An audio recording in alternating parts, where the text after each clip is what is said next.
Hello guys, আসসালামু আলাইকুম। আবারও এক নতুন ভিডিও নিয়ে হাজির হয়েছি। যদি এরকম ভিডিও এই মুহূর্তে দেওয়া ঠিক না, তারপরও দিলাম যে হচ্ছে মাইলস্টোনের যে আমার ছোট ভাই বোনেরা আহত হয়েছে তাদের প্রতি আসলে আমার বিনম্র শ্রদ্ধা ও নিবেদন থাকবে আল্লাহর প্রতি। হে আল্লাহ, তাদের জীবনকে খুব সহজ করে এবং যারা আহত হয়েছে তাদের যন্ত্রণা খুব হালকাভাবে করে তুলুন।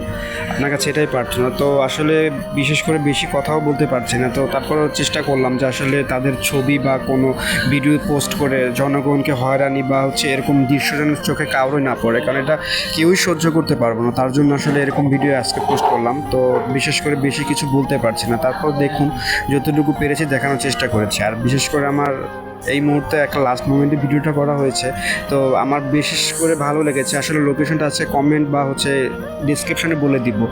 তো দেখুন, এটা হচ্ছে বাংলাদেশের তৃতীয় সাবমেরিন। বাংলাদেশের সাবমেরিন দুইটা, তো একটা দেখার সৌভাগ্য হয়েছে আমার। তো চেষ্টা করলাম যে আপনাদের দেখাই। তো দেখুন, একটা হয়েছে এইটা আর একটা হয়েছে, মোট দুইটা সাবমেরিন বাংলাদেশে আছে।